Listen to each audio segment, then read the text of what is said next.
as the show progresses over 2.5 hours. I want to recap who you are, what we're talking about, what's happening, and why this is so important. Folks, I know when you hear about budget or money or taxes, you tune out, you're sick of it. It's been designed that way. You think government is bankrupt, in trouble. In truth, they are the most opulently rich and controlling class around. They are merged with private industry, and that's why the mainstream media won't even begin to talk about it. I want to briefly recap, Walter, exactly what we're dealing with here, and then I want to talk about the amazing solutions that you and others have and that will actually work. Well, the bottom line is your listeners now know why Gorbachev went Democratic. People think they're free and put a lot more weight on their back. More money, more control. And you talked about if the American people were a gerbil, what are we doing right now? I always used to give the expression, the way the system works is they keep the chipmunk running on the treadmill, chasing the carrot.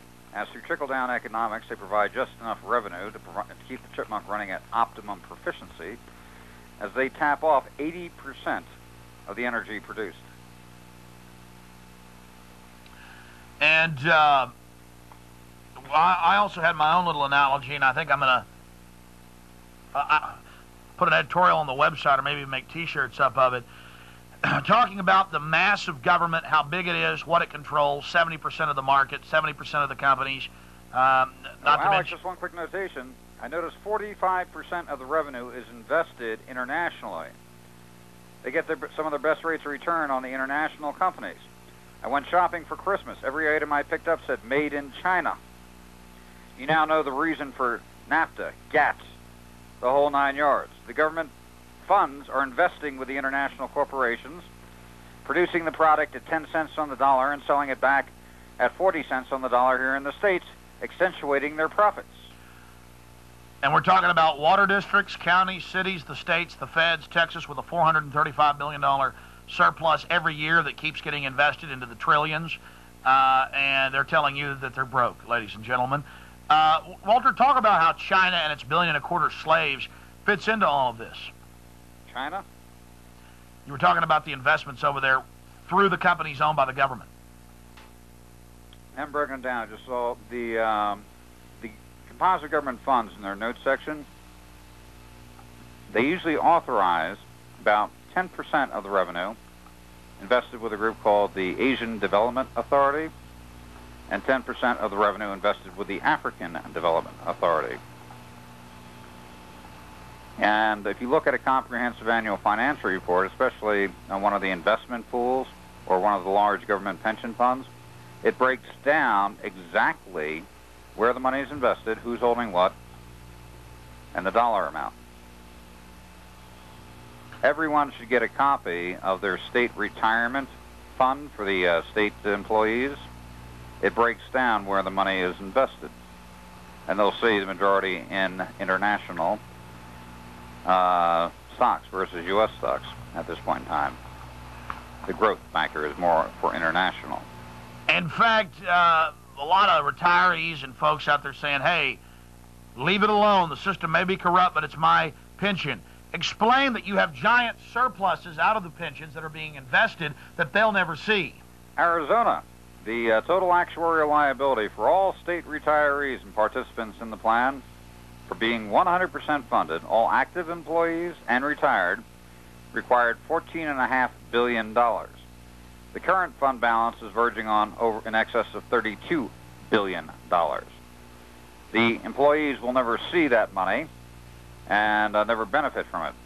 The Arizona legislature a couple of years ago, being that the employers, the cities, the counties, the school districts, and the employees were contributing to something where no way they should be contributing one dime, and in fact they should have been getting substantial refunds back, they passed their own internal statutes to make the pension fund strictly participatory, requiring a minimum of a 2.18% contribution from the employee and the employer. So the government employees are getting shafted in many cases also. So recapping, Walter, again, using the example of the comprehensive annual financial report for, give me a close shot, guys. Thanks. I want to say the crew's doing a great job.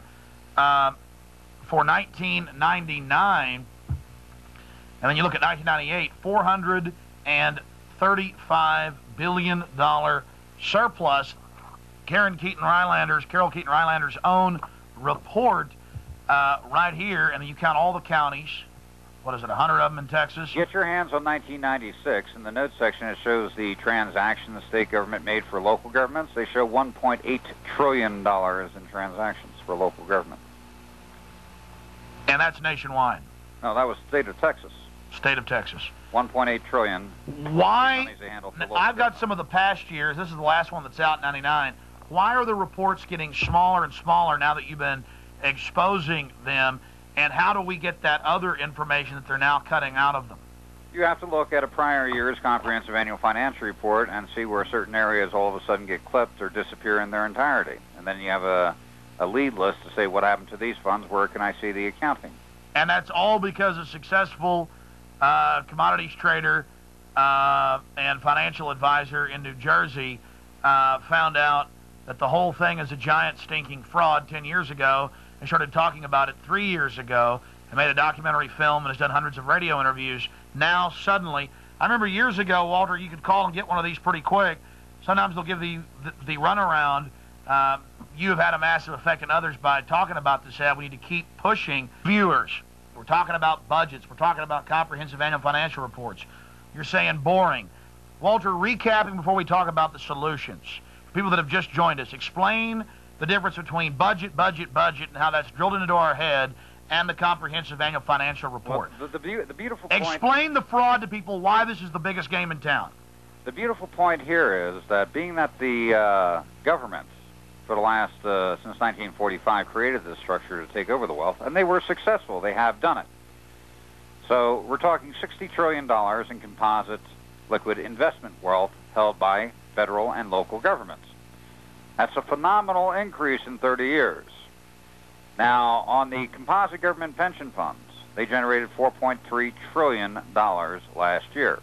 Total taxation in this country in 1999 was approximately $3.6 trillion, federal and local governments. So composite government pension funds generated substantially over total forced taxation in this country.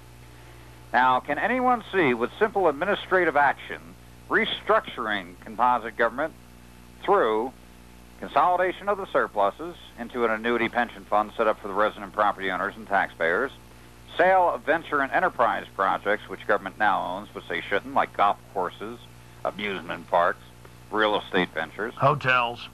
Sell it back to the private sector where it belongs. That generates a phenomenal amount of revenue for consolidation and into the annuity pension fund. And where overgrowth took place, downsizing, because they're collecting the money to pay for that excessive growth. So with downsizing, that revenue becomes available for allocation into the annuity pension fund set up for the resident property. Yeah, we're about to get to that. The solution is $60 trillion in investments and cream and private that just keeps rolling. They've got 70% of the stock market. That is governments, state, local, federal. They're militarizing the police against us, treating us like slaves, squeezing us, saying they need more when they basically already own everything. Even your mortgage is predominantly owned by government interest. I like to use one example, Alex, which is very simple and very basic, but 100% true. If every one of your listeners had an 11 and 12-year-old boy, and they gave him carte blanche to write their own allowance check each week, and you made $1,200 a week, within no time, they'd be cutting a check for $1,000 a week. And if you told them you're going to cut them back to $800 a week, they'd kick, they'd scream, they'd holler, they'd use any logic available to them to justify how an 11 and 12-year-old boy could not survive on $800 a week. There is no difference here whatsoever. You just have bigger boys and sharper players. But recapping for those that are just joining us, I know you've gone over this 1,000 times, Walter, the difference between the budget that we always hear about in the press and this big secret, the comprehensive annual financial report that all the media and everybody else, the corporations, know full well about because the government is their owners. Well, the bottom line is the budget is strictly annual operating expenses, what they're going to spend for the year and what they're going to bring in for the year. So all of the losses are there? The expenses for operating government and what they're going to tally and tax the public to perform these functions. And people think that the budget is the whole financial universe of government and private industry. but in truth, it is the comprehensive annual financial